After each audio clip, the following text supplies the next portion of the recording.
has been giving a spectacular series of classes. The last two times he's given Sunday class, which has been on Bhakti, very practical on applications and how we can be successful in Bhakti. So today is going to be part 3 of Prabhu's class. If I'm not mistaken, the first class was on sadhana, and then it was on Sangha, right, Prabhu? Sangha? Was it? Okay, good. It was So Sangha. sorry, good. So Sadhana and today, Sangha. sadhana and Sangha, good. So today we're going to hear probably the third, is it a third S, Prabhu? You don't need to tell the whole class, right? I'm just giving, is it a Yes. third S? Okay, good. So we're going to find the third S for our success to Bhakti. Keys to Success to Bhakti. If you have not heard the other 2 classes, they're available on Facebook and YouTube, so please do go listen to them. If you combine Kanai Gopal Prabhu's classes on Keys to Bhakti and combine them with Ramaja Prabhu's classes on Japa, I think that we have a lot of nectar to listen to help us move forward in our Bhakti journey. So with that, Kanai Gopal Prabhu, over to you. Hare Krishna. Hare Krishna. Thank you, Mataji, for those really kind words. Really appreciate the encouragement that devotees always give to me, for, sharing Krishna consciousness. And then just very grateful, to be able to share what I've learned and understood, from my mentors and my seniors. I'm very grateful to all of you for all of, your blessings. It helps me understand and practice Krishna consciousness a little more sincerely every time. Also, for this unknown location, I was on a call, and in that call, Gaurvani Prabhu was there, and somehow he happened to see me with like this blurred background, and he's like, "It seems like, Prabhu, you are in Brahma Jyoti." So, well, I wish it would have been nice. At least it is free of all the miseries of the material world. Not that I'm in any kind of misery. But yes, so, I feel very close and so dearly connected with our community in Round Rock, and love all the devotees. They are so kind, and they teach me so many things. So I'm very grateful that all devotees have joined for this Sunday program. Today we are going to look at the third key of success in Bhakti. So I'll start sharing my screen, and do let me know if you can see my screen. So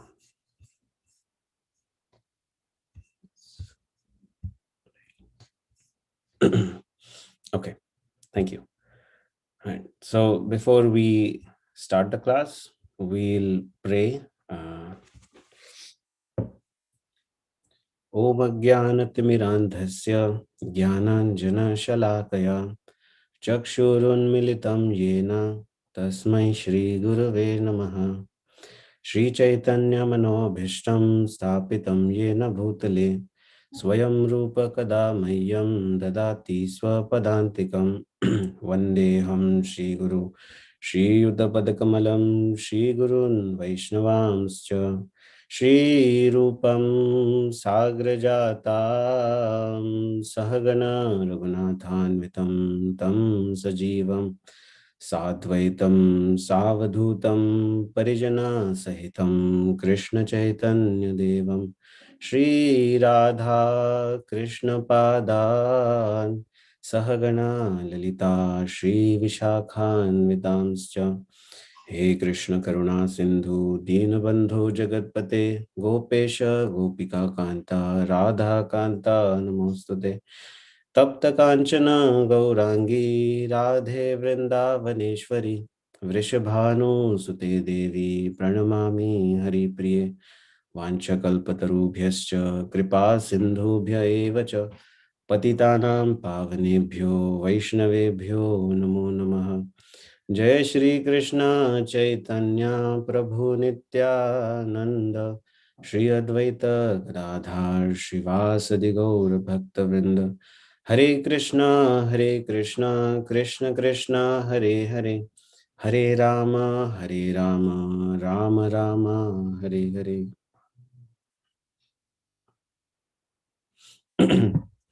Hare Krishna. So would like to welcome all devotees again.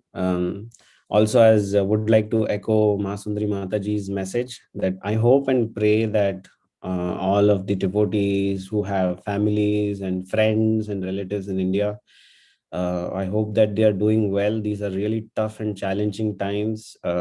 We were hoping that things were somehow getting better, but just like, material world, Kamala Dala Jala Jivana Talamala, it's so unpredictable, and these difficulties, they just pounce on us from nowhere. So I'm just praying with all my heart and sincerity, for the well-being of all of, devotees, families, friends, relatives, and I hope that we are all also doing well. And with that, we'll start talking about the keys to success in bhakti, and this is the part 3. But before we proceed with the third part, we'll just do a quick recap of the first 2 keys that we had seen. And the first key that we had seen was sadhana, right? And we remembered why sadhana was important. In fact, it is the most important building block of our spiritual life. Actually, all blocks of spiritual life are the most important, but whenever we are looking at a particular block, that is the most important. It's inconceivable. Yeah.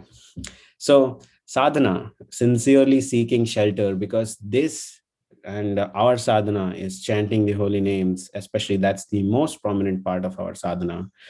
And because it is the Yuga Dharma to chant the holy names of Krishna, we talked about how we need to, be a little austere, not in the sense that we go super crazy with austerities, but just accepting little inconveniences to practice spiritual life is what austerity was. Having some detachment, determination, humility, acceptance of one's shortcomings, and acknowledging those, and then making corrections to change those things, and constantly nurturing our aspirations to perfect our sadhana one day.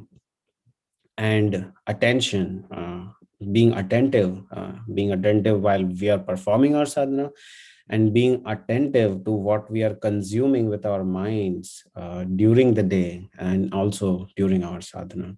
And each of those affects what we do on the other times. We also saw that consistency was the key, is the key of attaining good sadhana in our lives. And we talked about how this sadhana, especially we saw sadhana relative to the other keys and pillars of bhakti, is that sadhana acts as an anchor, because sadhana is an internal factor, and the other keys that we will look at are external factors, and they will fluctuate based on the time, place, circumstances. So this anchor will keep our boat of Krishna consciousness solid and strong, and we will not drown or go astray. After that, we looked at the last time we looked at sangha, and we saw how Sangha, we talked about why Sangha is important. We saw how Srila Prabhupada mentioned constantly in so many letters to his disciples and devotees to maintain association and strong association of sincere devotees. And from there, we went on to saw what an ideal Sangha looks like, how to create an ideal sangha, and then we took ended the session by discussing what we can do to create an ideal sangha. And that is how we came up with this acronym, is to incorporate some level of sensitivity towards other human beings, other humans who are actually approaching Krishna or approaching the process of Krishna consciousness, and being appreciative of others' presence, just the presence of other devotees in the community, what to speak of their services and their good qualities. And we should be constantly looking for those good qualities. We saw how aparadha should be avoided and can completely distract us from our devotional service. We talked about how one should never let go sangha, whatever happens in life, whatever ups and downs, but one should never give up the association of sincere devotees who are constantly striving to serve Krishna, Srila Prabhupada, and their guru. And we should always try to keep that association as the most cherished treasure of one's life. And then we saw that we have to give our best. We saw what our responsibilities were as community members. We saw what our responsibilities were as leaders if we were to become one someday. And we saw how one should constantly focus on what one's responsibility is, not one's rights are. What is one's we constantly focus on our adhikar, what do I want, but we never focus on what do we give. So the message was to focus on what we can give, and we should give our best.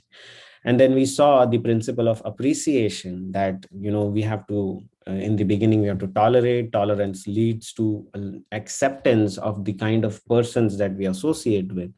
And by constantly serving in that association, by somehow sometimes tolerating and then accepting the other person, a gradual appreciation develops, and that's how a beautiful sangha develops.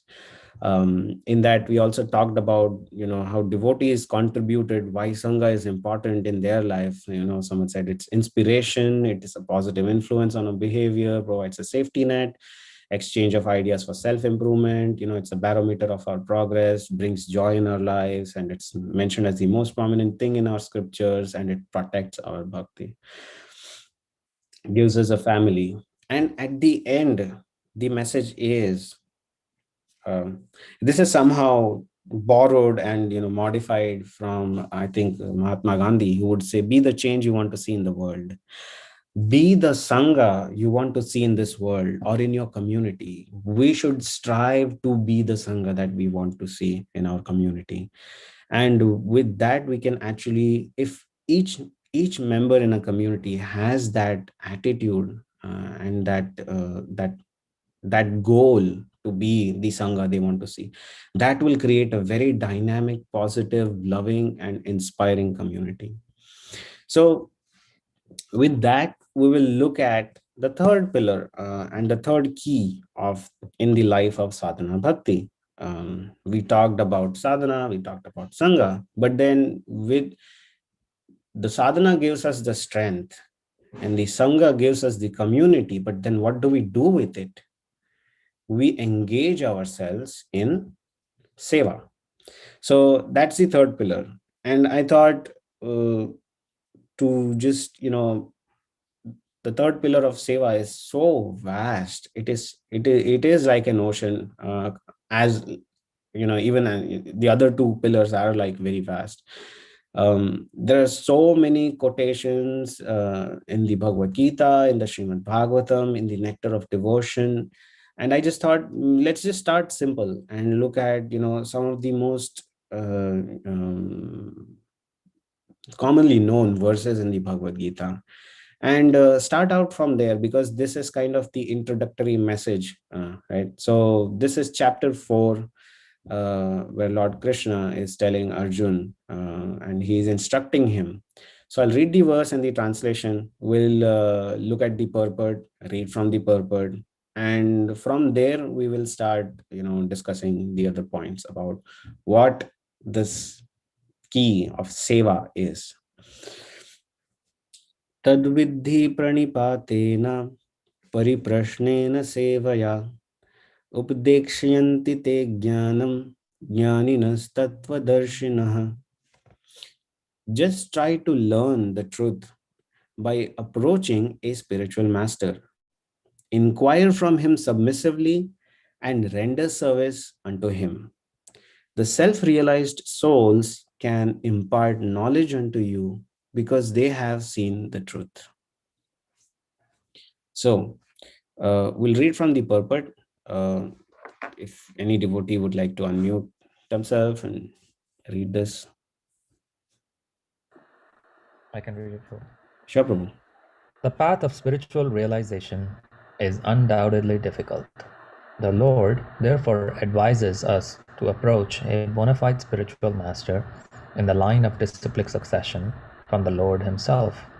No one can be a bona fide spiritual master without following this principle of disciplic succession. The Lord is the original spiritual master, and a person in the disciplic succession can convey the message of the Lord as it is to his disciple. No one can be spiritually realized by manufacturing his own process, as is the fashion of the foolish pretenders. Bhagavatam 6.3.19 says, Dharmam tu sakshat bhagavat pranitam. The path of religion is directly enunciated by the Lord. Therefore, mental speculation or dry arguments cannot help lead one to the right path. Thank you, Prabhu. And it's quite a short purport, so I thought I'll just put it all there. So that's the second part. Anyone? Prabhu, you can read if no one else is there. Nor by independent study of books of knowledge can one progress in spiritual life. One has to approach a bona fide spiritual master to receive the knowledge. Such a spiritual master should be accepted in full surrender, and one should serve the spiritual master like a menial servant, without false prestige. Satisfaction of the self-realized spiritual master is the secret of advancement in spiritual life. Inquiries and submission constitute the proper combination for spiritual understanding. Unless there is submission and service, inquiries from the learned spiritual master will not be effective. One must be able to pass the test of the spiritual master, and when he sees the genuine desire of the disciple, he automatically blesses the disciple with genuine spiritual understanding. In this verse, both blind following and absurd inquiries are condemned.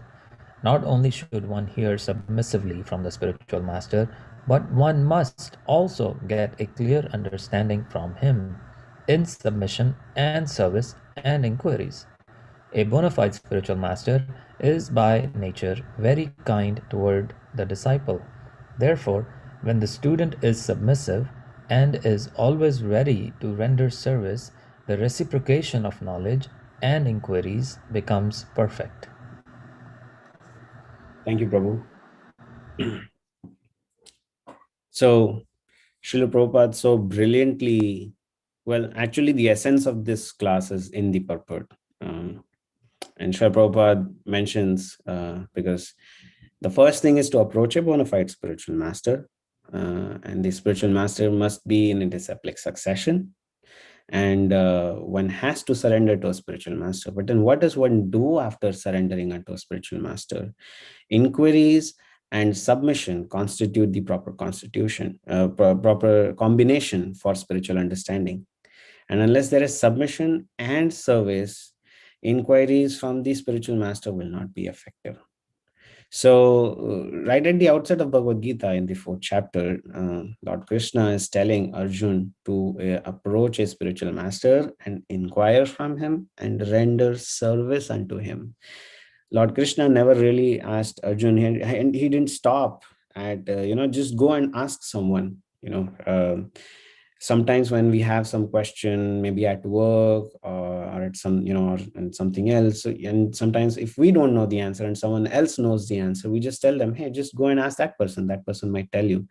But Lord Krishna is not really telling Arjun that just go and ask a self-realized spiritual master. Lord Krishna is telling Arjun, go inquire submissively and render service unto the spiritual master. That is the key to spiritual realization. So with that, we'll talk about now why Lord Krishna is talking about service or serving. So I would like to open this, let's take like 2 minutes and talk about why service is important. And devotees can unmute themselves and contribute whatever thoughts are there in their minds, and mention why service is important. It cultivates humility. All right, humility. Okay, thank you, Prabhu. Anyone else? Oh, someone might have to read the chat window because I probably cannot do that. To get their mercy, Prabhu. Sorry, I didn't hear that. Yeah. To get their mercy. Oh, to get mercy. Oh, wow. That's the fourth key. All right. Thank you, Prabhu. A couple other in the chat. One of the 9 devotional processes of Bhakti. Service purifies our heart. Okay. Wow. Right. Krishna is pleased when his devotees are served. Right. Yes. Express their feeling and love. Expression of their feeling and love is through seva. Wow. That's such a nice point, actually.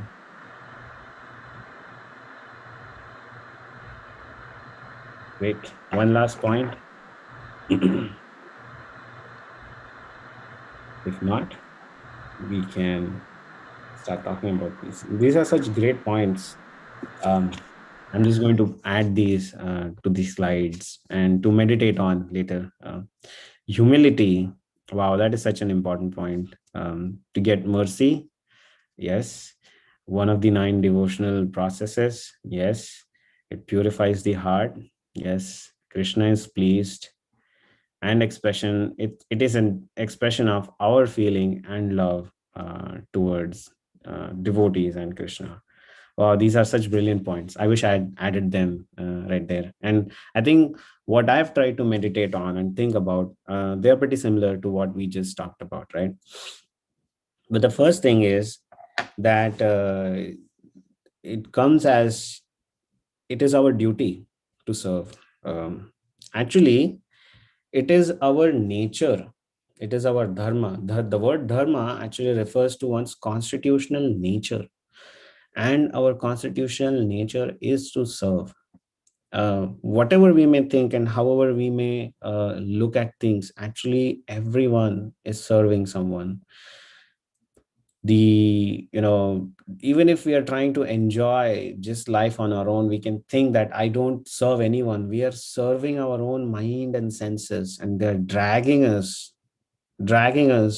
from one object to the other to enjoy life. But the idea is that it is our constitutional nature to serve. We cannot avoid serving. And so it is for a devotee who understands that it is my constitutional nature to serve. A devotee looks at service as duty, that this is something that even though I sometimes may not feel like doing, even though I may not sometimes want to do it, because it is my duty, I have to do it. So it is just like a parent, and parents who are like on this call, they can tell and they can share. And sometimes if the baby cries at night, it is just so difficult, right? And who likes to get up in the middle of the night, spoiling their sleep? But devotees and people who become parents, they understand that it is their duty to tend to the child. So similarly, for a devotee, service is a duty, and it cannot be avoided at any cost, because Lord Krishna has, right in the beginning of the Bhagavad Gita, has said. And then as we learn and read scriptures more and more details are given as to how to serve, and what are the various aspects of devotional service. Also want to mention that Sri Prabhupada never mentioned bhakti as devotion. Interestingly, before I got connected with devotees, bhakti would be translated as just devotion. It's just a feeling in the heart. And so many times I would, people just would tease other people. It's like, what is this sentimental, what is this Hare Krishna, just sitting and crying and, singing Mirabai songs and whatnot. But the idea is that Srila Prabhupada so brilliantly transformed the meaning and understanding of bhakti as devotional service.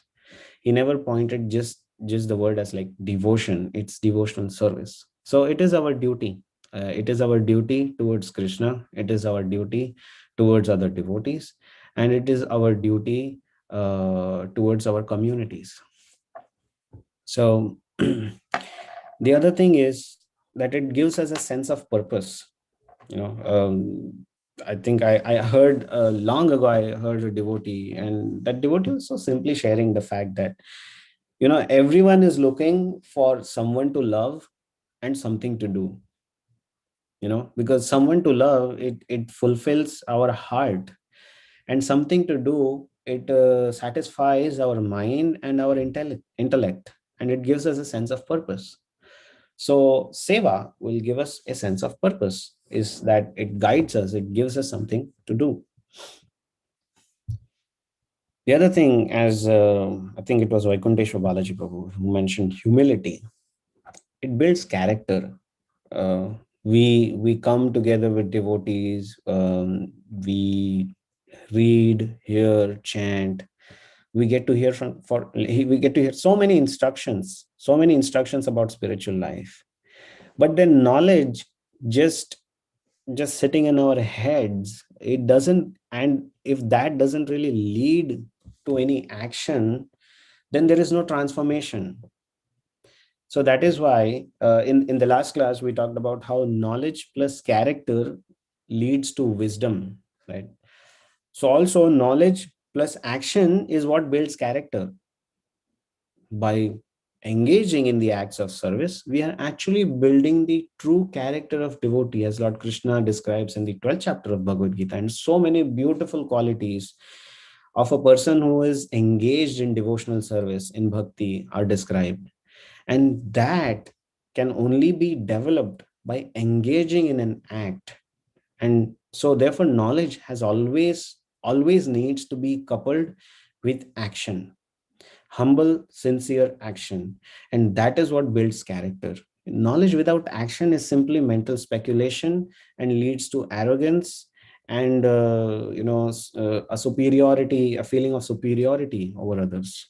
So I heard like a pastime of Srila Prabhupada, and that there was a devotee, and this devotee would like to glorify Srila Prabhupada whenever he would see Srila Prabhupada, and whenever he would appear, he would just get darshan of Srila Prabhupada. And just like the demigods of offer prayers to the Lord, oh my supreme personality of Godhead, all glories to you. So that devotee would keep doing that whenever he would see Srila Prabhupada. So one time Srila Prabhupada was leaving for morning walk, and he just stood outside the door, and just Srila Prabhupada came out, and he just would just relish glorifying Srila Prabhupada like that, which is a good thing. But constantly just doing that, so he came and he started glorifying Srila Prabhupada like that. And Srila Prabhupada looked at the devotee and is like, go and do something practical. And so boop, that bubble was burst. So Srila Prabhupada was always about engaging devotees in some form of service and making sure that nobody sits idle and wastes their time. And it's not just about learning, but it's about building character through practical action. So it builds character. And this is such an important thing. Our minds have such a tendency, is that I'm pretty sure, and it's, of course, it's natural. I'm pretty sure even right now, a lot of our people, like our minds are, going here and there. Okay, what do I need to do after the class? Do I need to make a couple of calls? What am I going to eat in lunch? Or maybe I already had lunch, so I'm going to rest. But our minds are so fickle. They are so fickle, and especially with the progression of Kali Yuga, Mandaha sumanda matayo. We are so dull-headed that our minds can be easily captured by other things. And we need a way to actually focus the energy of our mind, focus the energies of our thoughts into something that is constructive. So a seva, a service, offers us the opportunity to engage our mind in something that will give us positive results. And that is why service is very important. A person who doesn't, they say, right, like what's it, an idle mind is a devil's workshop. It's true. And the moments where we are not really engaged in service, we can really see how our past conditionings, they start popping out in our minds. And that's the nature of mind. It's a database. It's a vast, infinite database of these conditioned memories. They are called samskaras. And these memories, they have a way of showing up in the most unpredictable ways, at the most unexpected times. So having a service means it constantly brings our mind back on the path of spiritual life. It purifies the ego, also connects with, builds character. And so much of the things that we see in the world today is because people have become so egoistic in relationships, even in professional world. We have seen that, and people try to dominate and manipulate and control. Yet, engaging in humble, simple service purifies the ego. I was listening to Radhesham Prabhu, and Radhesham Prabhu was mentioning a very brilliant point. He's like, people today are interested in eco-friendly living and ego-friendly relationships. So, if we want to develop that, we need to have some element of service that brings in the humility, that builds our character. So, it purifies our ego that way, being engaged in service. And this is such a beautiful point, and I've seen this so much. And last time I shared about how, but just by serving together with devotees, it brings us closer to each other. We start slowly, we start bonding at a completely different level. And the beauty of service is that it can bring together even the most radically different personalities. Of course, when each of those personalities are sincerely, submissively trying to do the service together. So it has the power to bring people close together, and it brings a community together and engaging in service. So these were some of the points that I was thinking about as why Seva is important. Ultimately, all of this, it binds together to please Krishna, and that is the goal of our lives, isn't it? We are trying to sincerely serve Krishna, and oh, I just so pleasing Krishna is the goal of our spiritual life. Pleasing Krishna is actually the essence of all instructions of the spiritual master. And the Bhakti Rasamrita Sindhu says this, that the essence is Rishikena Rishikesha Sevanam Bhaktir Uchyate, means Rishikena. Okay, I need to recollect the verse, but the essence of the verse and the translation is that pleasing the master of the senses and the mind is the actual goal, and that is the topmost form of bhakti, Bhaktir Uchyate.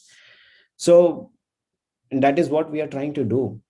So that is why we have to engage ourselves in service. And in addition to the points that devotees mentioned, it brings in humility, to get mercy. It is one of the 9 devotional processes. It purifies the heart, and it is the expression of feeling and love. These are the reasons we engage in seva. So what are the types of seva? The Bhakti Rasamrita Sindhu actually mentions 64 items of devotional service, and we are not going to dive into the 64 items of devotional service, but out of those, 5 have been prominently highlighted. And even a little progress can actually propel even a neophyte, and accelerate their progress in bhakti. So we'll just highlight that. And of course, we can have a quick discussion about what are the other different types of services that devotees engage, because we have a community that's a worldwide community, and there's so many things, so many aspects to it. So the first type of service, a devotee, and these 5 elements each practicing sadhaka should have in their life. It's a must. And perfection can be achieved in any of those. It's not that one has to perfect oneself in all the fronts, but some element of these is a must have in a devotee's life, in a practicing devotee's life. So the first one is Namaseva. Namaseva is serving the holy name. Why Namaseva? Because chanting has been glorified as one of the most potent forms of developing, bhakti, and it is the most potent form of devotional service. So much so that just the utterance of the holy names of the Lord can, purify and even deliver one from, of even offenses. So chanting is the is the process, is the main process for Kali Yuga of spiritual progress. So that's why Nam Seva becomes like one of the most important types of services one must incorporate in the in one's life. Um, for the devotees who are on this call and the ones who are initiated, we take a vow of chanting 16 rounds of Hare Krishna Mahamantra on our beads every day, and that too is a minimum. So there's no Chaitanya Mahaprabhu's instruction is Kirtaniya Sadahari, but one must at least chant that many rounds. For the ones who are newly joined and connected, please try to understand that this process of chanting Hare Krishna Mahamantra has been described in the scriptures as the most powerful process of spiritual realization in the age of Kali. So we chant this Mahamantra, Hare Krishna, Krishna Krishna, Hare Hare, Hare Rama, Rama Rama, Hare Hare. And the Kali Santarana Upanishad says, Iti Shodashaka Nam Nam Kali Kalamsha Nashanam Nato Paratarupaya Sarva Vedeshu Drishyate, means these 16 word 32 syllable Mahamantra, Shodashaka Nam Nam Kali Kalamsha Nam Nam, it can destroy all the evils of the age of Kali that are so nicely deposited in our hearts. Kali Kalamsha Nashanam Nato Parataropaya. There is no other way. There is no other way and means of deliverance in this age of Kali. And whose opinion is this? This is the opinion of all the Vedas. Sarva Vedeshu Dushyate. All the scriptures are talking and pointing to the fact that in the age of Kali, chanting is the most important process. So for the ones who are new and for the ones who are not so deeply involved, please try to understand that chanting, if you incorporate that, even the practice of, you can reach out to maybe Mahasundari Mataji and take beads or without beads, just chanting, even, for 10 minutes, 5 minutes, you can do one round of chanting Mahamantra, 4 rounds of chanting Mahamantra. Whatever is incorporated is beneficial.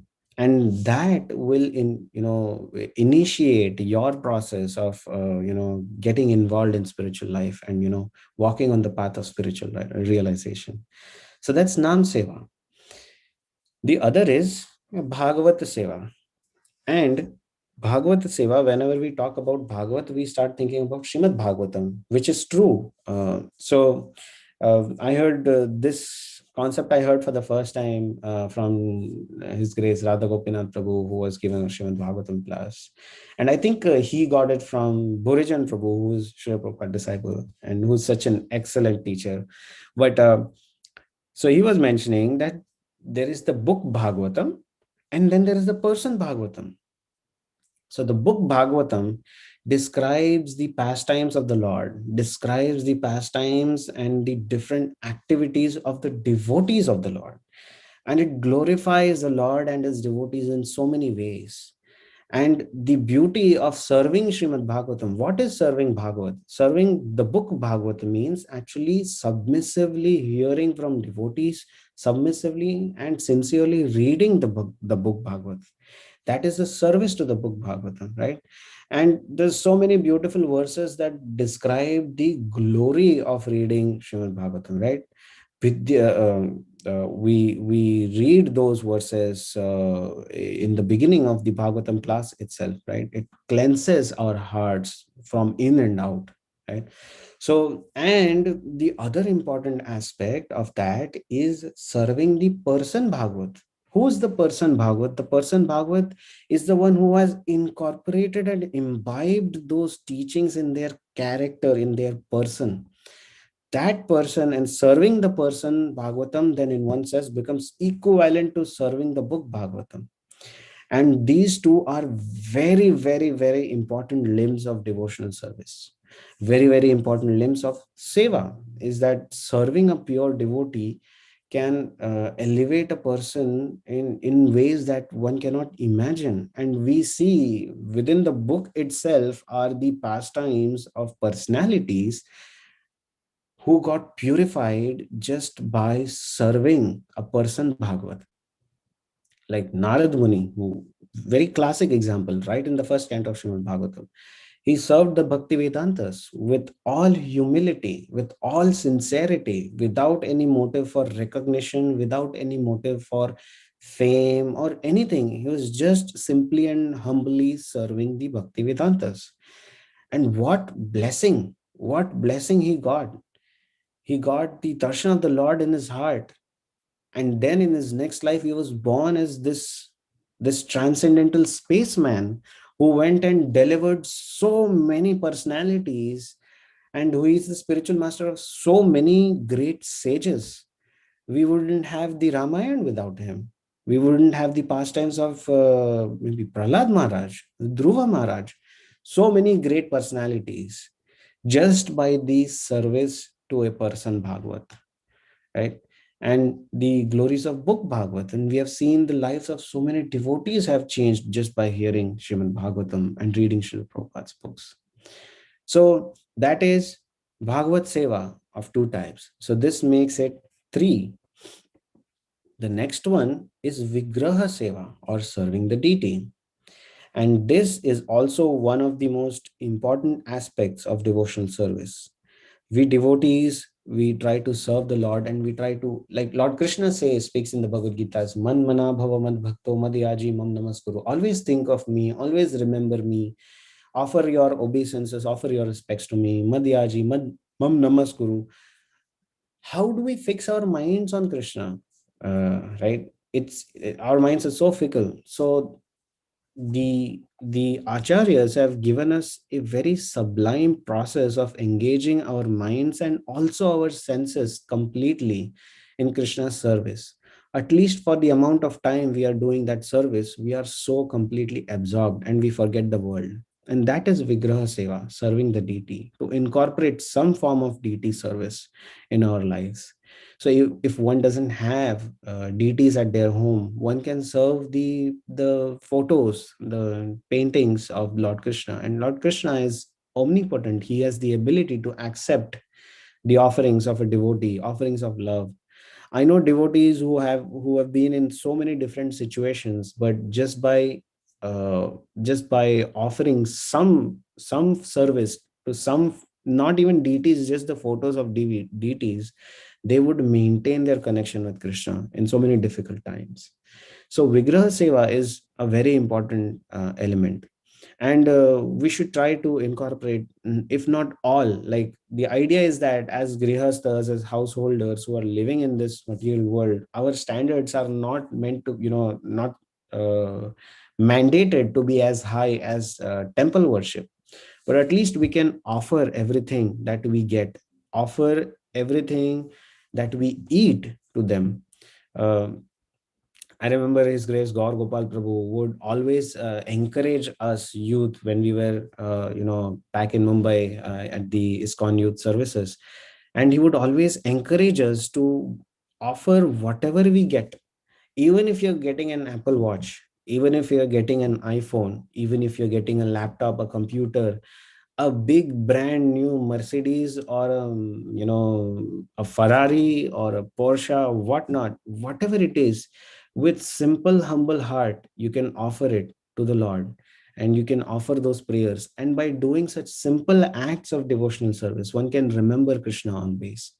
So having a deity at your home changes the complete consciousness of the entire household. It changes the thought process, then becomes that it is not my home now, that it is their home now, and I live and serve them in their home. So Vigraha Seva, we can actually have there has been a very nice book written by His Grace Chaitanya Charan Prabhu, and I would recommend that anybody who has doubts, questions, or just wants to learn more about deity worship, which is what is translated to in English. There's a book by Chaitanya Charan Prabhu called Idol Worship or Ideal Worship. And it brilliantly highlights, the glories of devotional service in the form of Vigraha Seva. So this makes it 4. And the 5th one is Dharmaseva. Dharmaseva is serving, or actually it is by living in a holy place like Mathura, Vrindavan, um, and there's so many holy places in India. The idea is that one should completely, at a certain point in one's life, one should completely disconnect oneself from material activities and focus on spiritual life with their hearts completely. And by living in a dham, in a spiritual place, what is a dham? A dham is an extension of the spiritual world. The beauty of the Vedic scriptures is that it doesn't even describe, like there is a god, you should worship them, but it goes beyond that, and it gives us so many details of what does god look like, who does he live with, what does he do, and so the idea is that the Vedic scriptures brilliantly highlight what the abode of god looks like. There's so many scriptures that point to the kingdom of god, but the Vedic scriptures highlight what the kingdom of god looks like. And Krishna says in the Bhagavad Gita that, Tadatmanam sujamyaham means, I descend time and again into this material world. And whenever he descends, he literally descends with his spiritual kingdom, and he manifests that on this material plane. He manifests the spiritual plane in the material dimension. And one can access that by being in those, by visiting the dham, one can access the spiritual kingdom. But how does one do that? By listening, by hearing. They say that you should see the dham by your ears, by hearing and by serving, since in the association of sincere devotees. So we are living here in the United States, and we all might be wondering, like, Prabhu, that is a good point, but then how do we engage in dham seva, or residing in a spiritual place? That's how Bhakti Rasamrita Sindhu mentions it. Srila Prabhupada actually mentioned many times in his talks, in his letters to his disciples, that when he came to the United States, he created those spiritual places here. Any temple of Srila Prabhupada, any temple that Srila Prabhupada established, the International Society of Krishna Consciousness may sound like an organizational, like name, like it's just another organization. But the fact is that the name of the organization was just a legal formality.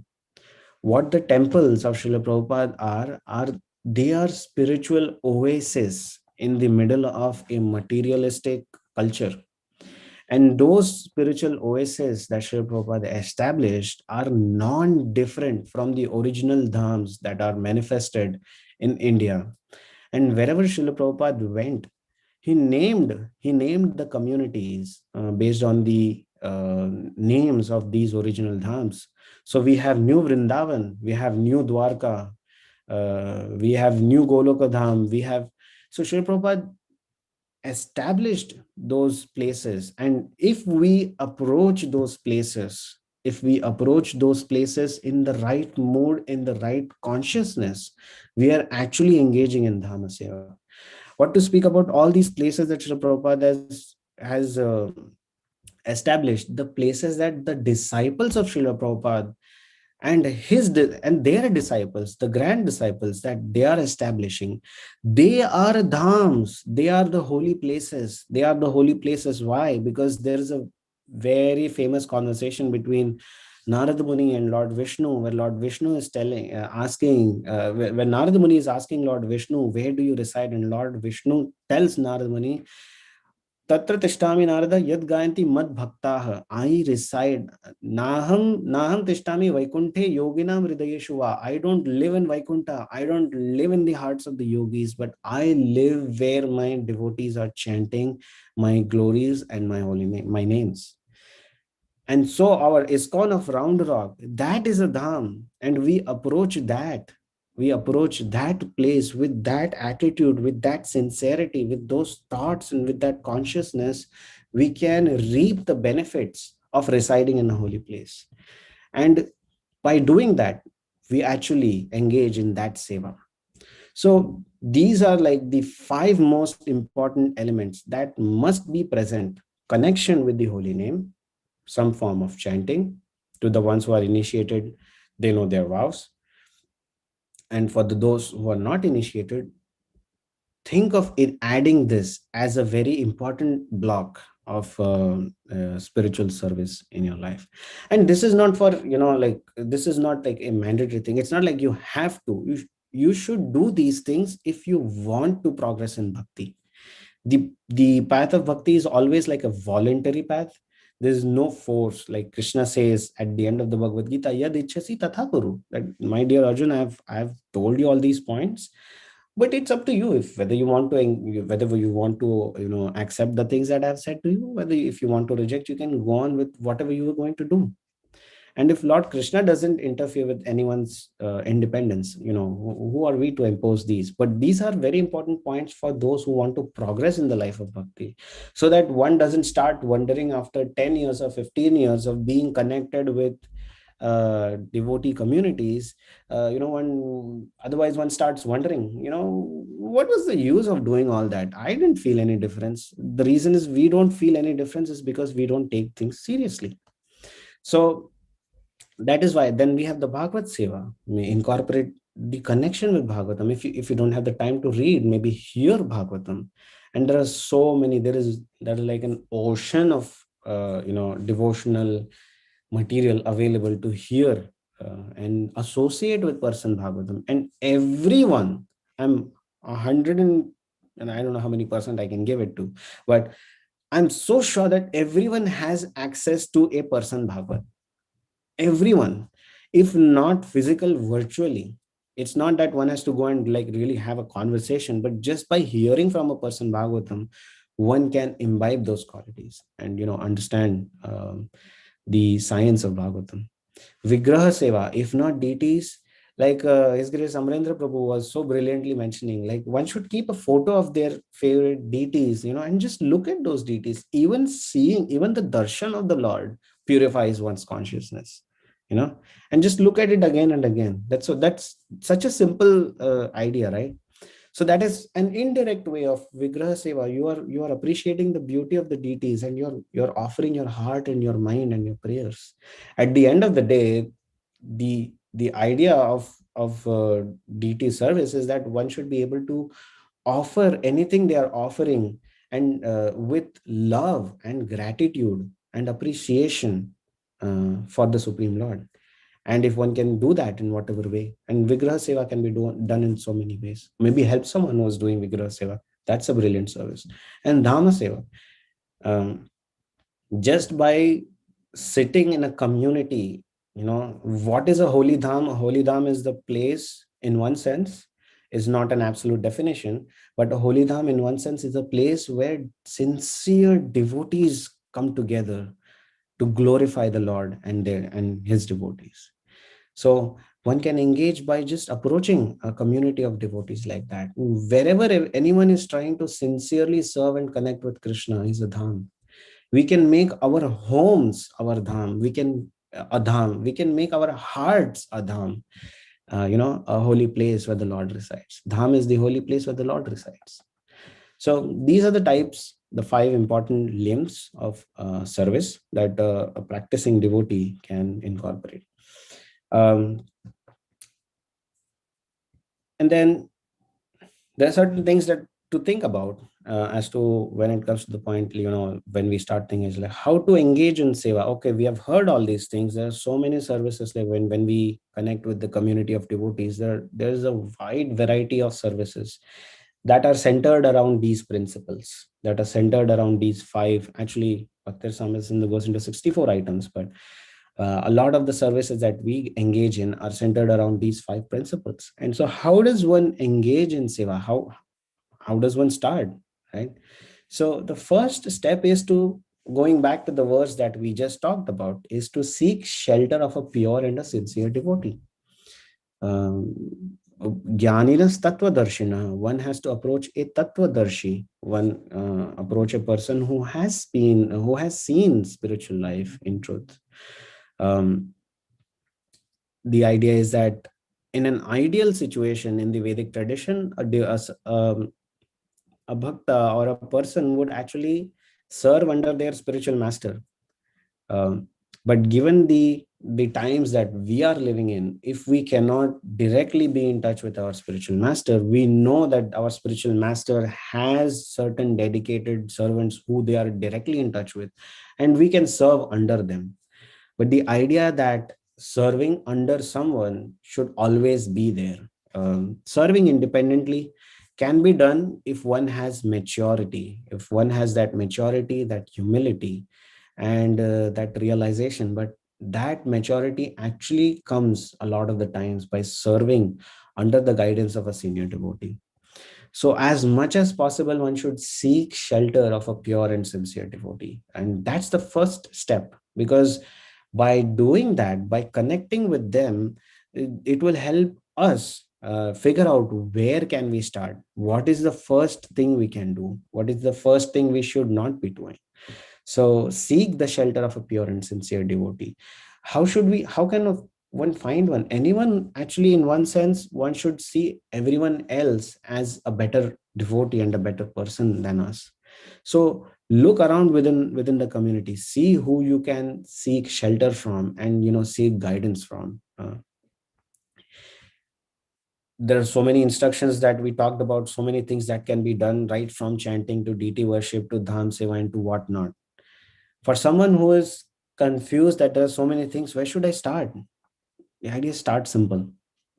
Starting simple is so helpful because it doesn't come with the baggage of responsibility when your heart is actually not at that stage. Because if one starts too complex, if one starts going all heroic in the beginning, what happens is after a point, one starts feeling the weight of the responsibilities of the services that come. So start simple, incorporate a simple element.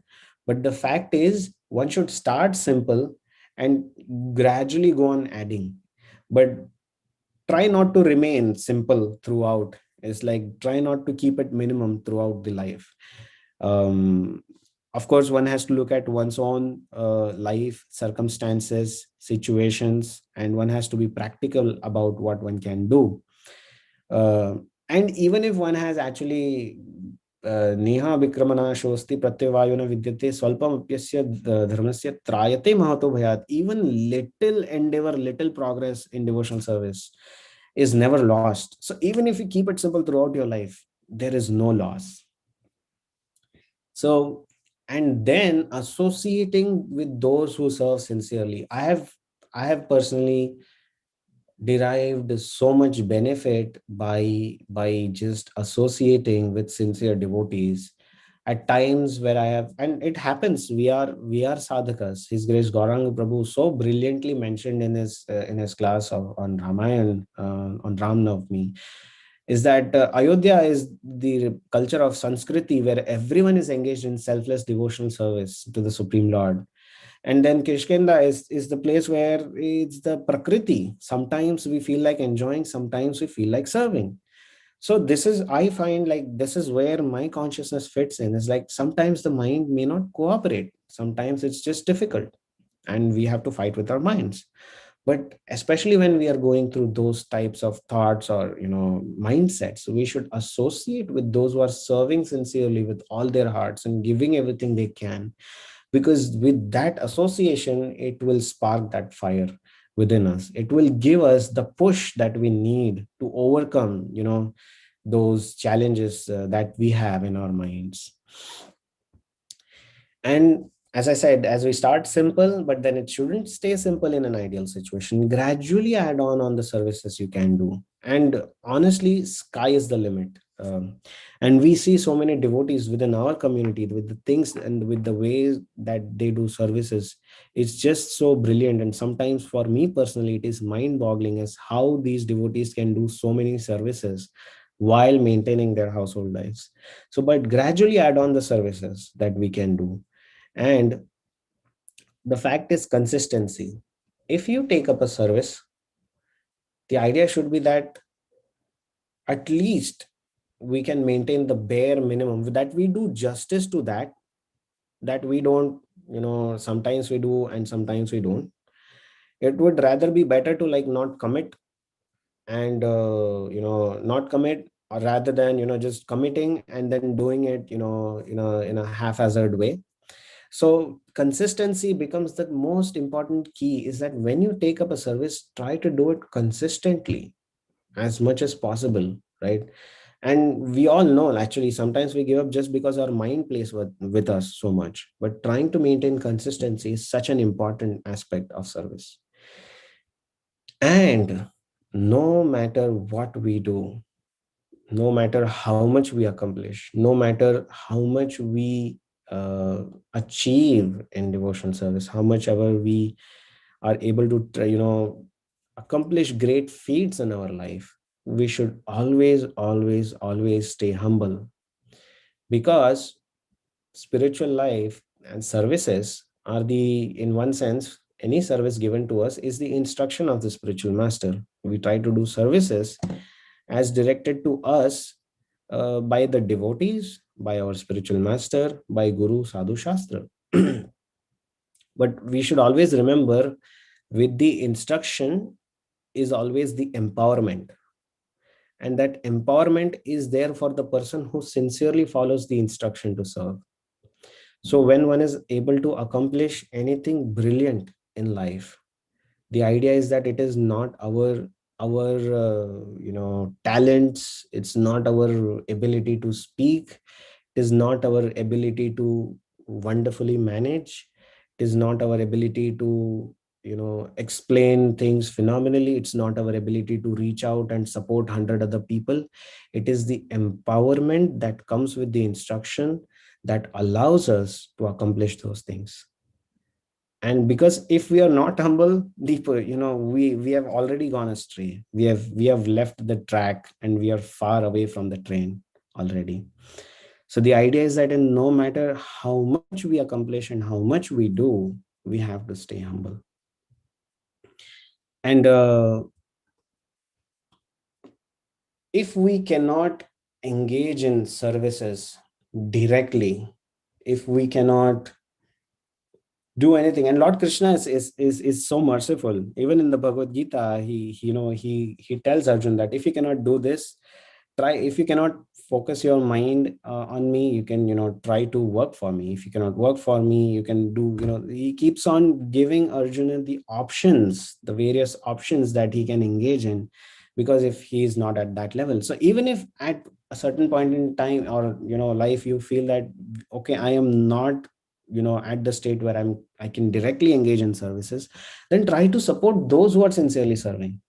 There's so many projects, there are so many activities that go on in the community, in the Krishna conscious community. If we cannot directly support something, we can support someone who is more sincere than us. By serving someone who is more sincere than us, we will actually gradually develop the desire to engage in service sincerely. And with that, actually, I thought I would just, I heard this devotee's story, pretty, like I'd heard this years ago, and I was meditating on this particular pastime recently as well, and so much I've learned from this devotee. And so this is, of course, I don't have an acronym for Seva this time. I would apologize for that. But something that I was thinking is, I have something which is called Sevak, which is a simple and sincere and enthusiastic pleasing of Vaishnavas and Krishna. So I'll repeat that. It's a simple and sincere, enthusiastic pleasing of Vaishnavas and Krishna. So it's a Sevak this time. So I was listening to this lecture by my Guru Maharaj, His Holiness Radhanath Swami Maharaj, and he was remembering Kunti Devi Mataji. She was a disciple of Srila Prabhupada. And I was so affected just, when I heard about her life for the first time. I did make some notes, and I'm going to look at that and share some things about her life that affected me. It affected me so much. And if I am falling short, I would be more than happy to share the recording of Maharaj mentioning, and he goes into so much details about so many pastimes that happened. A lot of devotees might already know about her. The thing with spiritual life is, if you already know, it is always great to revise and hear again. So I'll quickly mention about her life and talk about how she was an ideal servant. It's an example that can be we can look up to in our lives. So I think maybe I'll just take 10 more minutes to describe about her life, although Maharaj went into an hour of talk just talking about her. But so she joined the ISKCON New Vrindavan community in 1971. She had a small daughter at that time, and she was living in the Brahmacharini ashram that time, with the ladies ashram in 1971. And way in the beginning, she was given menial services to do. We have heard of so many Srila Prabhupada disciples and great accomplishments they have done. Right? We have heard about His Holiness Bhakti Tirtha Maharaj, or we have Shivram Maharaj, and we have Bhakti Charu Maharaj, and there's just a list of so many great achievers, and Yamuna Mataji and Sham Sundar Prabhu. But Kunti Mataji was someone who I had never heard of in anyone's talk, because she wasn't known as a great leader, as a big book distributor or a preacher or anything of that sort when she joined the temple. One of her first services was to do like menial services, because New Vrindavan community, especially in the 70s, was out in the woods, in the mountains, and it was very austere. So she would cut wood for cooking, because they would cook with wood. So she would go and cut trees to get wood for cooking, and then from that she would chop off wood for into small pieces for cooking. And she would do some cleaning for devotees, and like that she had just very simple, menial and humble services. And there was no there was no tools. You would have to cut tree by hands. I recently did like a woodworking project, and I got like very simple blocks of wood to cut, and I was trying to do something for our TTs on the altar. And I mean, of course, it's also because of the kind of lifestyle that I have lived. I found it very difficult to cut just a simple block of wood. But imagine cutting trees, and it is something that needs a lot of muscle. And so maybe one, I don't know. Of course, we don't want to cut trees, but that is something that we have never done in life. Maybe we should try that once to know the intensity of that. But I know for a fact that it is very difficult. So doing that kind of services, she would just, there was no water, so there was no running water, so they had a well in near the ashram. So you would have to fetch water, and it was a very deep well. So I remember, I don't know how many devotees have seen a well or seen people fetching water from well, but like from very early memories of my childhood, I remember, because we used to live very close to a fisherman village, and they had a well in the center of the community, and it was a very big well. And I would see people throwing these buckets tied to a rope, and then pull water up. So she took up menial services like cleaning for devotees. And the way she would increase her service, she worked hard all day, and what she started doing is she somehow convinced the other devotees in the ashram to let her wash their clothes. And she somehow convinced them. So she would, at the end of her services of the day, and remember, New Vrindavan devotees would get up super early in the morning and chant their rounds way before like Mangal Aarti would even happen. So completing her service all the way, in the morning, and then going and getting, these devotees would pile up their clothes at a particular place, and she would go and wash their clothes. And it was especially difficult in the winter time, because winter time is where New Vrindavan freezes. Everything is covered with ice. There's like feet of snow deposited everywhere. Yet she would go and fetch the clothes of devotees. She would go out, she would get that ice cold water from the well, and she would be happily washing the clothes of the devotees. And after washing, she would nicely dry them and fold them and give it back to them. And she would actually literally beg with all devotees, please let me wash your clothes. And this is how she lived. And she never really accepted like any credit or glory for whatever she was doing.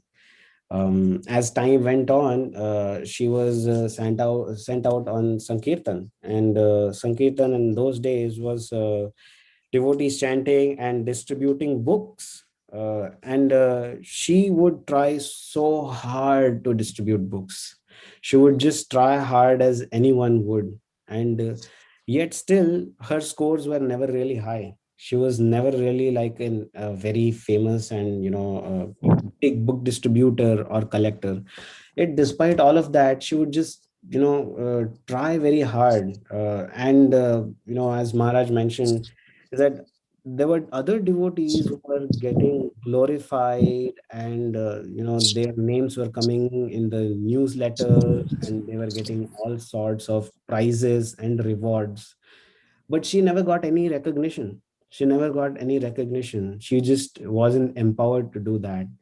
And as she just tried sincerely with all her heart, whatever little things she could do. And as years went on, there was a point where she had to move out of the New Vrindavan community to take care of her, of her children. And she moved to the state of Utah, and she started trying to get some work to make some living there. And that was around, and a lot of years went by. And at one point, she was diagnosed with cancer. And the doctors gave her like 6 months to live. And the doctor said that the cancer had reached her bones, and she had very less time to live. So just her enthusiasm is that she was at that time, her body started deteriorating, and she would only be able to commute on a wheelchair. So she was living with an Indian family who was taking care of her at that time. And she would request them to take her out on a wheelchair to go out and distribute Srila Prabhupada's books. And remember from the past experience that this devotee had like little to no success in one sense, if we were to just see the numbers in book distribution or great. But that was her desire and her enthusiasm and her simplicity. So she would request the family to actually push her on the wheelchair and distribute Srila Prabhupada's books on the street. In 1990, when His Holiness Radhanath Swami Maharaj was visiting, New Vrindavan, she requested Maharaj to meet her. So actually, Maharaj decided to go and meet her, and Maharaj thought that he would go and give her some words of comfort. But when Maharaj went and met her, Maharaj said that she was already in bliss, and these are his words. She said that people think that I am on my deathbed, but should I tell you what I think? I am not on my deathbed, but I think I'm at the banks of the holy river Ganges.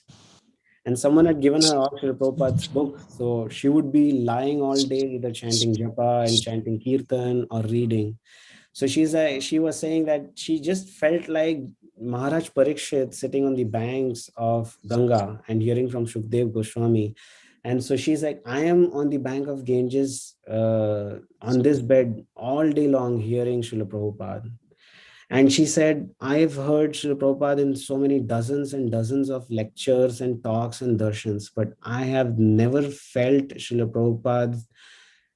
Prabhupada's presence so intimately ever in these last 28 years. It's like I hear him like I've never heard him before. I can feel Srila Prabhupada personally instructing me. And her consciousness really surprised like Maharaj. And, so Maharaj requested her that, please come back to New Vrindavan.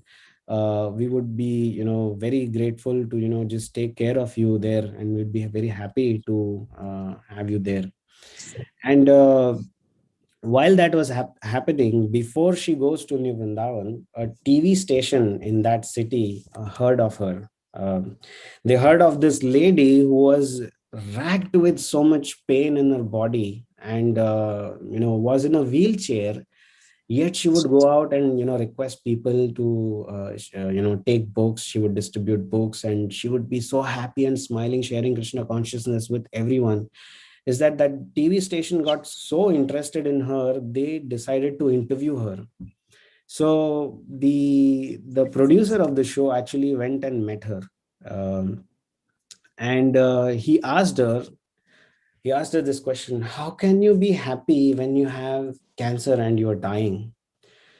And she immediately like started with just sharing the message of Krishna consciousness, the knowledge of Bhagavad Gita, that we are not this body, we are the eternal spirit soul. And she started describing the process of devotional service.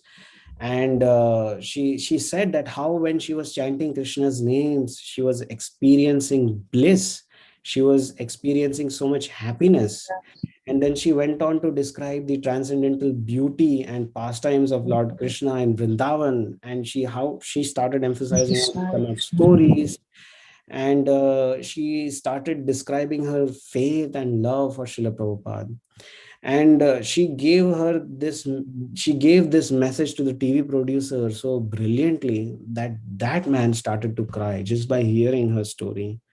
And that show was actually relayed on the TV, and anyone who watched that show was convinced. It wasn't because that she was a great stalwart, or she was a big great personality achiever, or a leader in any way, but just because of her simplicity and her determination in devotion. So even during the show, she taught everyone in the audience how to chant japa. She showed how to do kirtan, and with that Indian family, she demonstrated, how to do kirtan. And she held up Srila Prabhupada's Bhagavad Gita, and she said, if you really want to understand the nectar of life, this is where you will find it. And this is so amazing just to see the impact of a sincere, simple effort.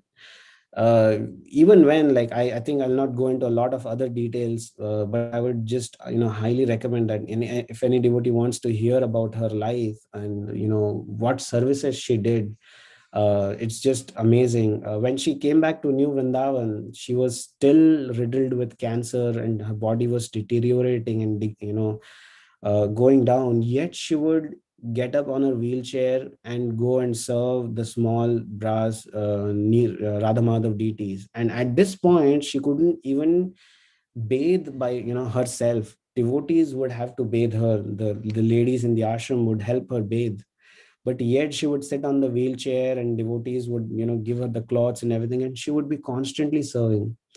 There was a brilliant story that Maharaj shared, that one time a devotee in the ashram fell sick, and that devotee couldn't eat the regular prasad.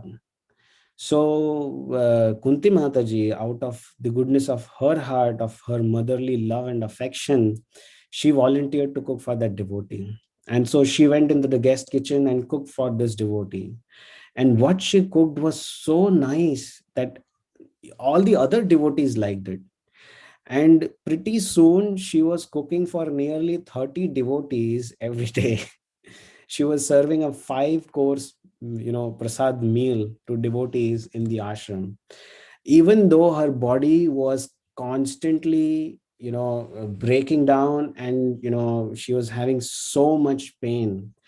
Um, there was one incident where this another god brother of hers was from the New Vrindavan community, who was actually had a lot of success doing business with other devotees previously, and that devotee had suffered some losses, and he lost like $300,000 in business.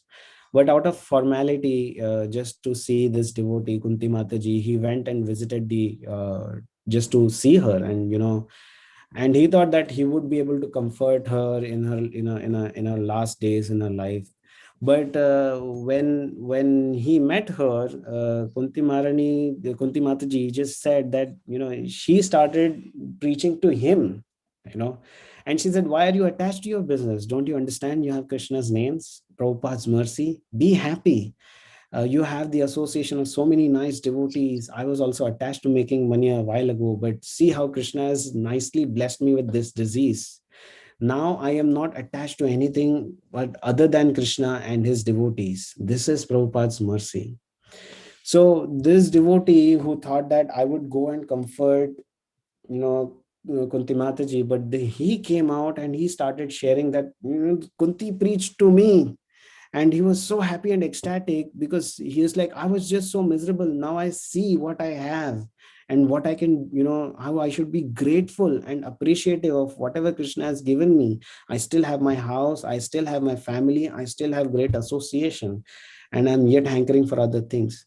But that was the nature of Kunti Mataji. Just by her simplicity, by her strong fierce determination to be engaged in service, never looking for any credits, when she lived in New Vrindavan, she united the community in so many ways that the community went through so many difficulties, and yet there were devotees who hadn't visited the temple in 15 years.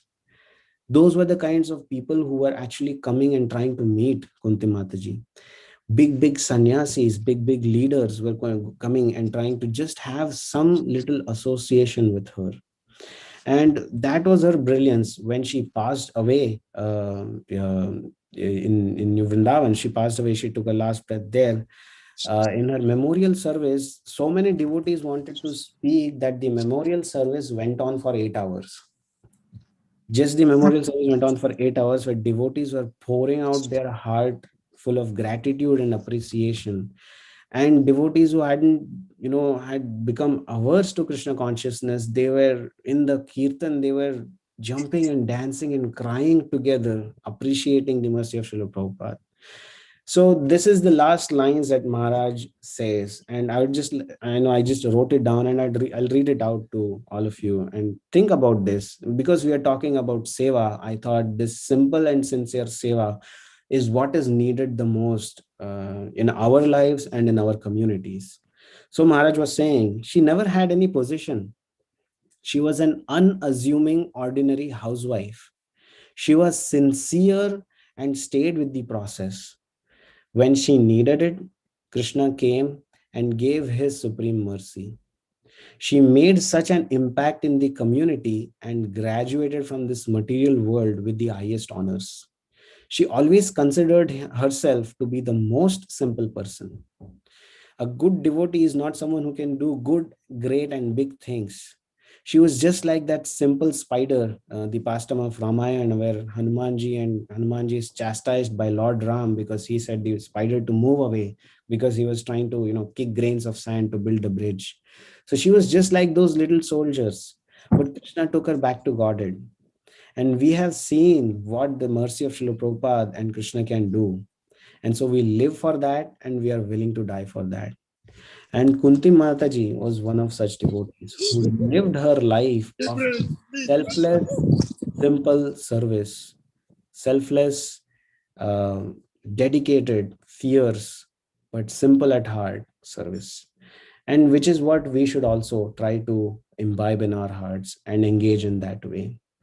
And so with that, I will stop here, and I will open the forum for comments, corrections, feedback, realizations. Thank you. Hare Krishna.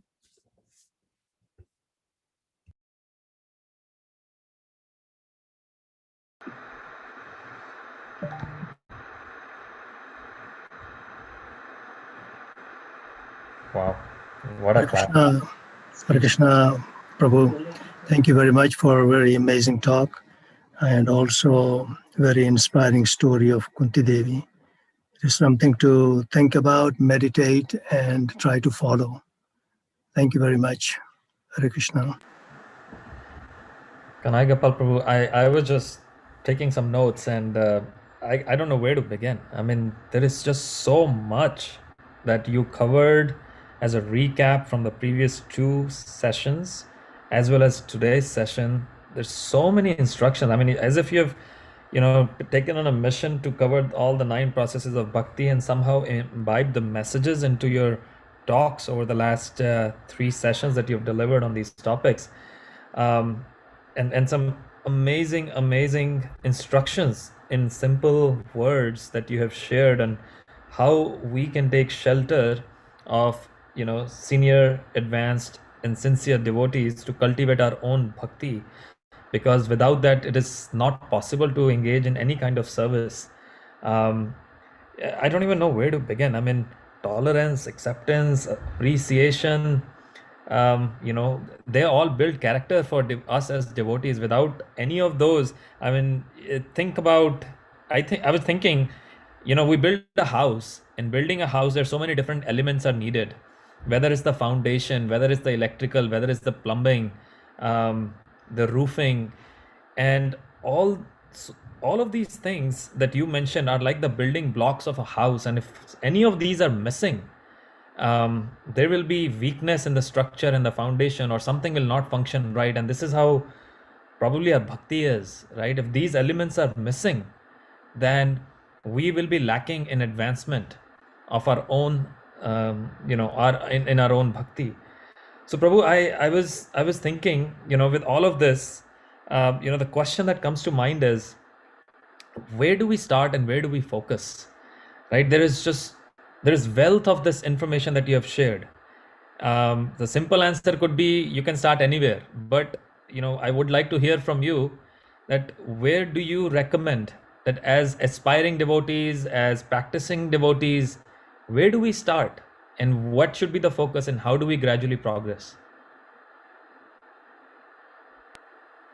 Thank you, Prabhu.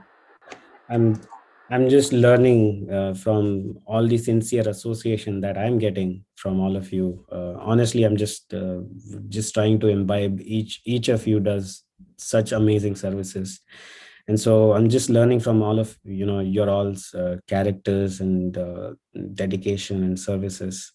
And you're just very modest and humble to ask this question. I know you can answer this very well.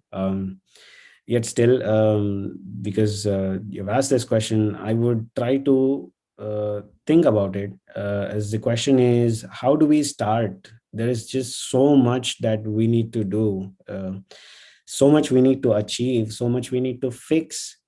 So as aspiring devotees, as practicing devotees, how can we go about this? So the answer, let's try to formulate that, and I'm formulating that in my head right now, is because you said as aspiring devotees, for someone who has not started this process yet, the best way to start would be to associate, and just stay connected with the community, stay connected and experience the happiness of being with devotees. One doesn't really have to do much in the beginning. Just come, attend a program, attend kirtans, festivals, have prasad. Just experience the positivity and the positive vibrations of a spiritual association, and then try to maybe read something, try to gain more knowledge, and start a very simple process, like maybe chant a little bit, maybe do a little bit of service somewhere, and maybe help out in some ways.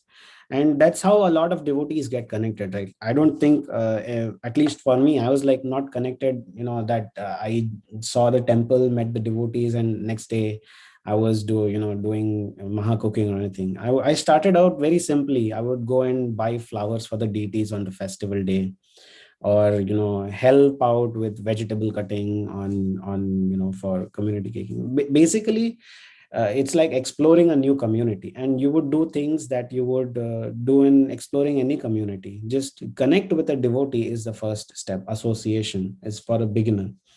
For someone who is a practitioner, the first thing, as last time when Vaikunteshwar Balaji Prabhu answered the question about how does one increase one's tolerance, and his first thing was one starts by introspection. One starts by introspection because one who has already started practicing knows where they are. In the heart of our hearts, we know where we are falling short, what we are able to do and what we are not able to do. So, and mostly a lot of the times it's always because of weakness of sadhana and association. And when these two go down, seva automatically goes out of the picture. So emphasizing, understanding the importance of having good strong sadhana on a regular basis and strong association of like-minded devotees. So one would need to introspect and list down the thing that where they are the weakest and what they want to strengthen, and the work starts from there. And then maybe gradually getting association and guidance from people who are more mature than us, it helps us that way. What do you think, Prabhu? And Thank you so much. Such a wonderful, practical way. I was taking notes in the order that you went. The biggest thing for me is how you summed it up in the end, that the weakness of sadhana and association ultimately leads to our fall down in our own spiritual practices. Also, one other thing that I failed to mention earlier, which you said, it is so relevant. You mentioned in your talk that when we take up any service and do it consistently while staying humble, is that when we make progress, which is amazing. It's simple, but it is so impactful to practice and then experience it. So thank you so much, Prabhu. Wonderful talk. thank you, Prabhu.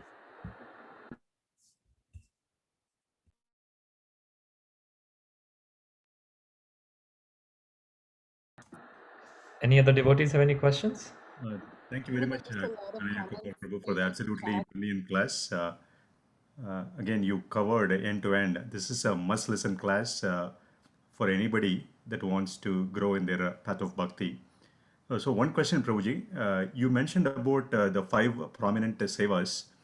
Like how about things like taking care of the family, who are children of Krishna, taking care of the family and going to work, trying to achieve success in work. How do we understand that? I mean, where do they fit in? If you can shed some light on those, that'll be nice, Prabhuji. Yes, Prabhu, that's a brilliant question. See, our daily activities of sustenance, I mean, we can categorize our activities as activities, and let's look at it from 2 different perspectives. From a perspective of an outsider, we live 2 different lives. The first part of our life is where we are trying to pray to Krishna, we are trying to achieve all these selfless qualities, we are trying to imbibe humility, tolerance, and charity, austerity, and just give everything to Krishna what we can. And then the outsider sees that this person does this on one side, and then on the other side, this person also goes out and works equally hard, just like me. He's just working hard. I'm going crazy for money. He's going crazy for money. He's after a promotion. He wants growth. He wants a good house, a good wife, a good family, a happy life. So how and it sometimes might seem incongruent to someone from an from an outside perspective. But a devotee doesn't see those two things separately. Actually, a mature person really integrates these two aspects of life systematically, and balances and harmonizes those very well, in a way that his bhakti, his service to Krishna, actually enhances his service to his family. It enhances their ability to really excel in material life, in professional life, by developing those by building such a character. um, a person who's out of balance will create a bad example, and will actually eventually create these thoughts of maybe doing these, emphasizing on sadhana, sangha, seva, will create an imbalance in this. Also, one has to be very practical in their lives, and make decision and make choices accordingly. A lot of the things that we are talking about right now, it doesn't really need a drastic adjustment of our responsibilities in our lives. One can chant. Actually, there are so many devotees who have chanted in the most difficult situations. So I think it ultimately comes down to one's desire, as how much one wants to do, and progress and grow. So the decision has to be, and that's why I think the other important factor in there is, so number one was making those mature, intelligent decisions, and not seeing these two things as separate. A mature person really sees it all as one thing, as eventually everything becomes service to Krishna. Taking care of the family, really, genuinely, honestly, for me, coming to Krishna consciousness helped my family so much. And I've shared the story with devotees before as well, and it brought us so close together, and we went through so many difficulties together. And just because we had the shelter of Krishna consciousness, we just stayed together. Like, it surprises me that I know for a fact that without the help of Krishna consciousness, we would have gone, we would have done different things. So a mature person's Krishna consciousness actually enhances their social life, their social aspect. And the other thing is always having association of a devotee, a mentor, peers, friends, who you can relate to, trust, and seek guidance and help from, is always helpful in that. Do you have any thoughts, Prabhu? Thank you very much, Prabhuji, for that wonderful answer. Oh, no. Do you have any other thoughts, Prabhu, about that? Or other devotees can also share something.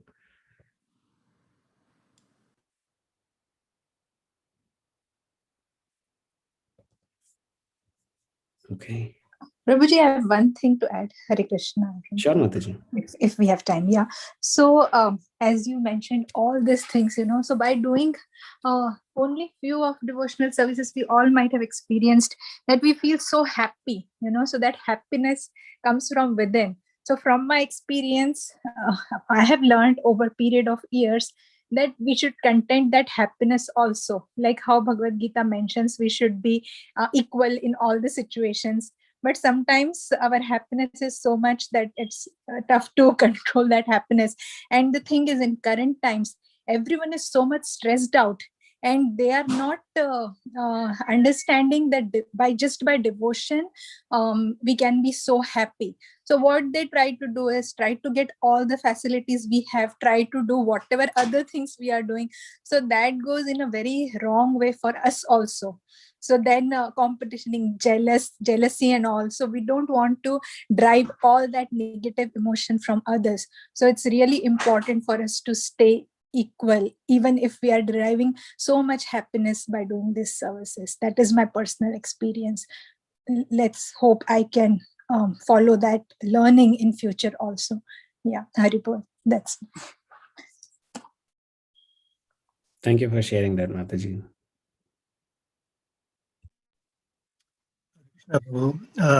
Trying to evaluate or look at the problem that Gopal Chandra Prabhu mentioned. You very correctly mentioned that you should integrate everything. And that is the main thing, that we should not look at family responsibilities as separate from Krishna conscious activities that we do. Somehow or other, we have to use our brain to think that family also belongs to Krishna, and what I'm doing is trying to cultivate my family to be Krishna conscious. So somehow or the other, we have to integrate, which you very correctly mentioned. It has to be integrated. Otherwise, you look at it two separate things, and then you start thinking, oh, I have to do this, I have to chant this. Well, it's all together. Everything is together. So we have to integrate family responsibilities, view it in the form of I'm doing Krishna conscious activities. And that's the way I feel. Thank you. Hare Krishna.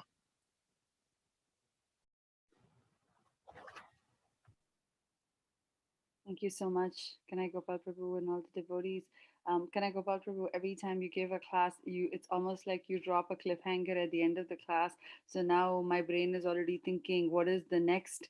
What is going to be part 4 of the class? Prabhu's done sadhana, he's done sangha, he's done seva. So I'm like thinking, is the 4th part of the class going to be sankirtan, or is it going to be, maybe I'm giving hints also right now, but now trying to meditate what the next class is. But your class today was exceptional. I echo Ramaji Prabhu and Gopal Chand Prabhu.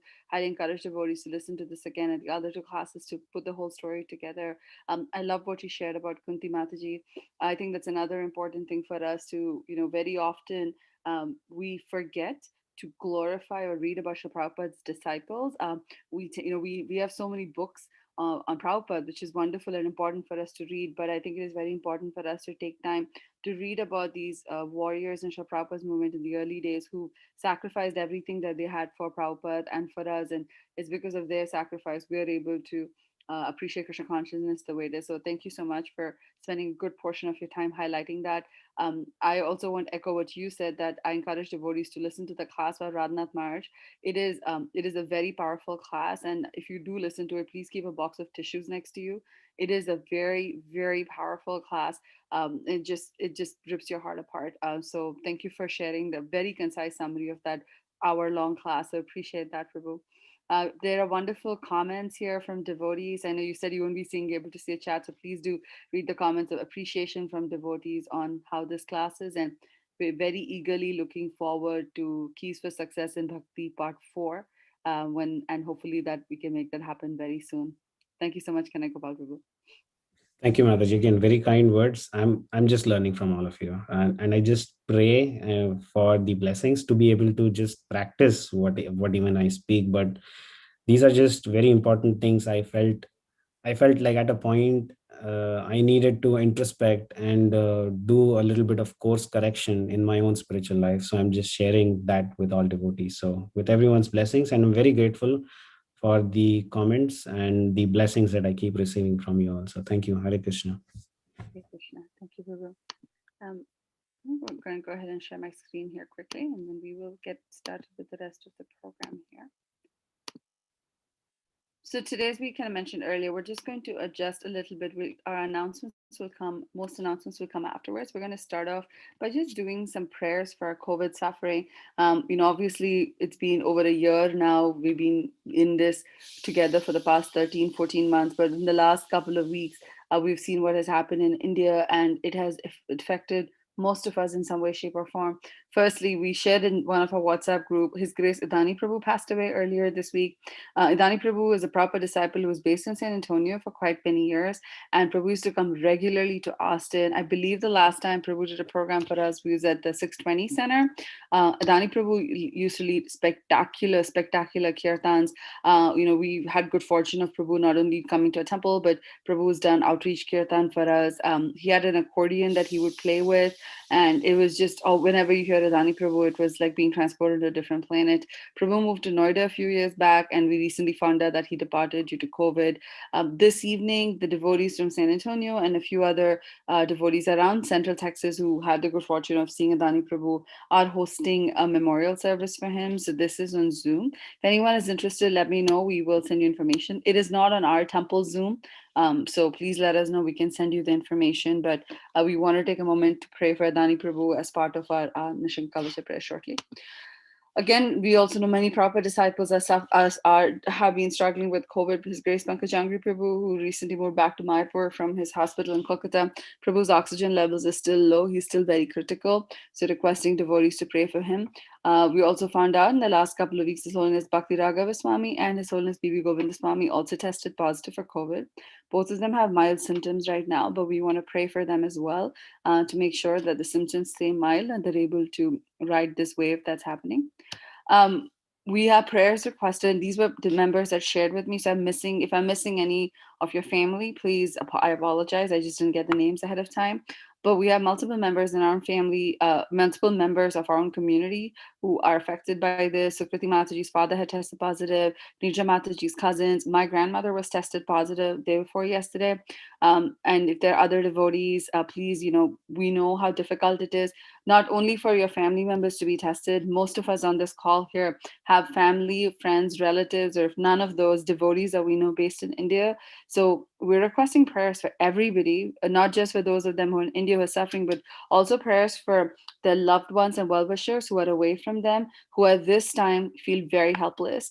Then this feeling of helplessness, I think it was the Prabhu or Ramaji Prabhu mentioned one of the classes. It's like that mood of helplessness should motivate us to chant more to the Lord, because there is literally nothing we can do right now other than pray to Krishna. So we want to make sure that the situation is very dire, and the best thing we can offer for our family and everyone else is prayer. So we want to continue being able to pray for our friends, families, devotees in India, and for strength to family members who are based here in the US within our community and outside our community, so that they're able to find strength at this time, and be able to chant more, be able to find more solace in the holy name at this time.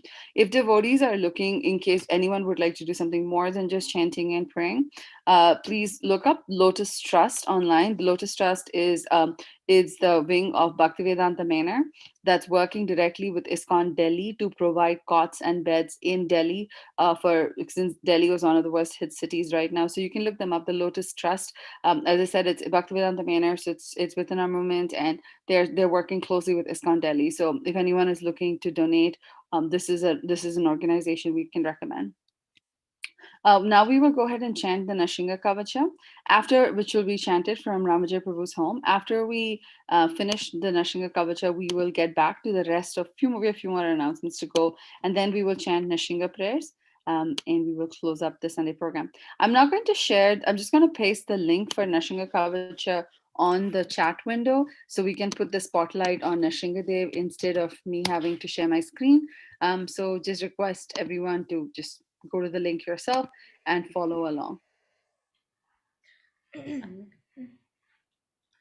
Narasimha kavacham vakshe praladenoditam pura sarvarakshakaram punyam sarvopadravanashanam sarvasampatkaram chaiva swargamoksha pradayakam dhyatva narasimham devesham hema simhasanastitam Vivratasyam trinayanam sharadindu samaprabham Lakshmyalingita vamangam vibhuti birupashritam Chaturbhujam komalangam swarna kundala shobhitam Shriraja shobhito raskam ratna keyuramudritam Tapta kanchana sankasham pita nirmala bhashvasam Indradi sura maulishta suran manikya diptibhi Virajita padadvandam shankha chakradi hetibhi Garutmata cha vinayastuya manam mudanvitam Swarit kamala samvasam kritvatu kavacham pathet Narasimha me shira patu loka rakshatma sambhavaha Sarva gopi sambhavasa phalam me rakshatu dhvanim Narasimha me drishau pato soma suryagni lochanaha Smritam me patu narahari muni varyastuti priya Nasham me simha nashastu mukham lakshmi mukha priya Sarva vidyadipa patu narasimho rasanam mama Vakram patu indu vadanam sada pralada vanditaha Narasimha patu me kantham skanda bhuvridanantakrit Divyastra shobhita bhujau narasimha patu me bhujau Karau me deva varadau narasimha patu sarvataha Hridayam yogi sadyascha nivasam patu me hari Madhyam patu hiranyaksha vaksha kukshi vidaranaha नाभिं मे पातु नरहरि स्वनाभि ब्रह्म संस्तुतः ब्रह्माण्डकोटया कट्यं यस्यासौ पातु मे कटिं गुह्यं मे पातु गुह्यानां मन्त्राणां गुह्यरूपधृक् उरु मनोभवा पातु जानुनी नररूपधृक् जङ्गे पातु धरा भारा हर्ता योऽसौ न केसरी सूरराजा प्रदा पातु पादौ मे नरईश्वरः सहस्राशीर्षा पुरुषा पातु मे सर्वशस्तनम् महो ग्रहा पूर्वता पातु महावीराग्रजोकतः महाविष्णु दक्षिणे तु महाज्वालस्तु नैऋतः पश्चिमे पातु सर्वेषु दिशि मे सर्वतोमुखः नरसिंह पातु वायव्यं सौम्यं भीषण विग्रह ईशान्यं पातु भद्रो मे सर्वमङ्गलदायकः संसारबायदा पातु मृत्युर्मृत्युर्न केशरी इदं नरसिंह कवचं प्रह्लाद मुखमण्डितं भक्तिमान् या पठे नित्यं सर्वपापे प्रमुच्यते पुत्रवान् धनवान् लोके दीर्घायुरुपजायते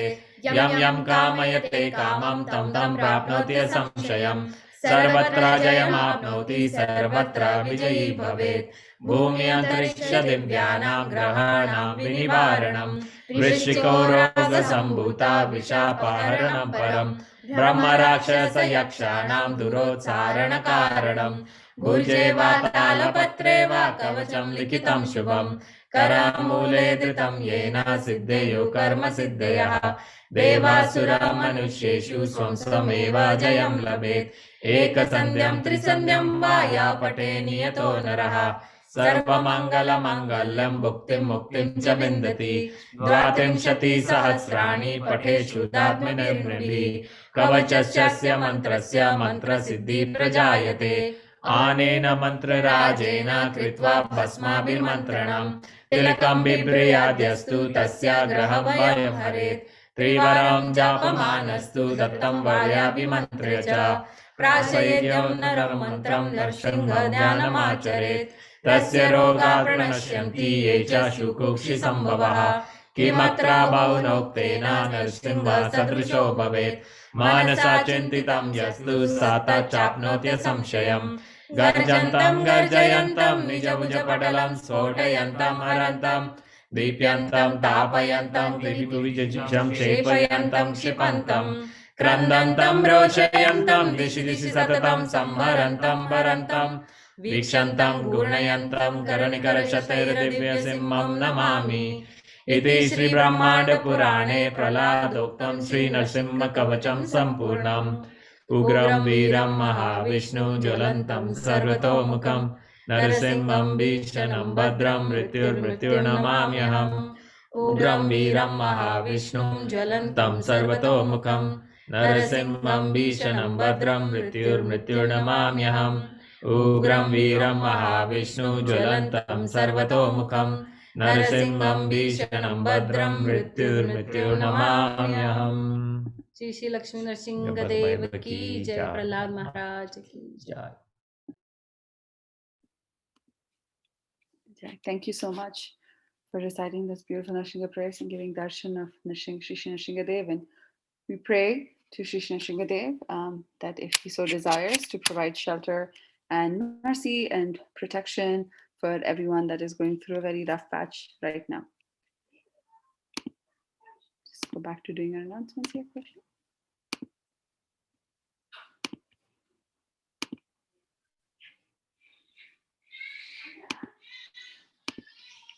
Sorry, devotees.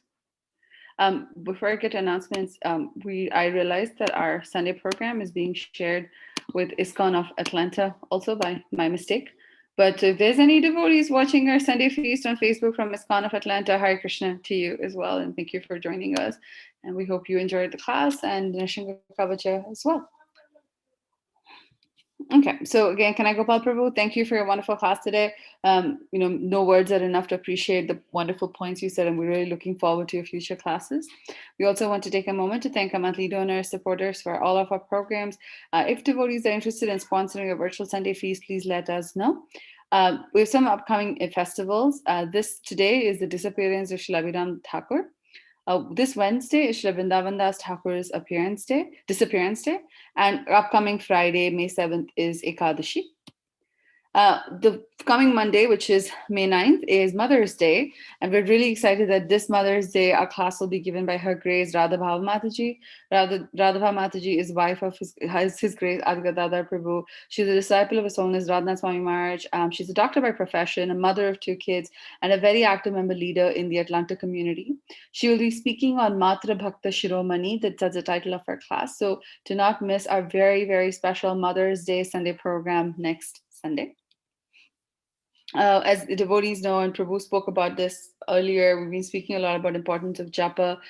So our daily japa sessions are continuing to go on. So please do join from 5:30 a.m. to 7 a.m. For any day that works, to be able to do japa with devotees together. We've been talking about Sankirtan Smart Tracks here for a little bit. We've been continuing to place books, receiving some really good feedback. Wanted to share one success story from Sankirtan here quickly. Few weeks back, Padma Mataji and Vaikuntesha Balaji Prabhu went to Suprabhat, where we placed one of our racks. And while there, because Prabhu and Mataji are such natural book distributors, and they're they love to talk to devotees, to people who are there, they met this young gentleman whose name is Jivananda Krishna. Padma Mataji, if I'm embellishing the story, please fill in here. But Jivananda Krishna is actually a devotee child. His parents are in the Philippines. He grew up in this movement, and he was so excited. He works at Suprabhat now. He was so excited to see Prabhupada's books get placed there, and they started talking. And then he shared with them that his wife is pregnant, and he wanted to get her a gift. And the gift he wanted to give his wife was Srimad Bhagavatam and Chaitanya Charitamrita.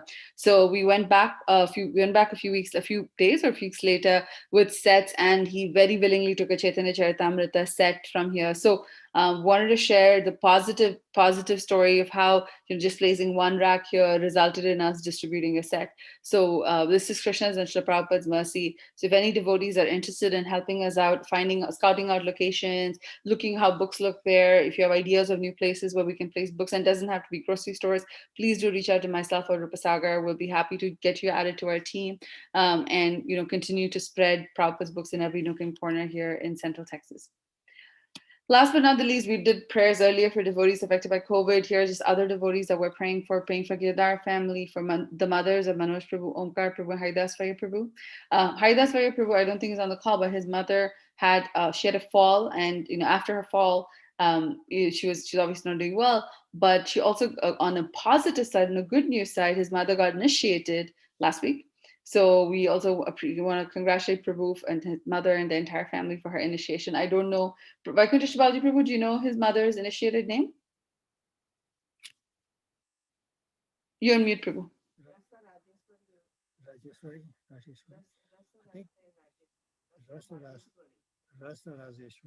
I don't remember, but I think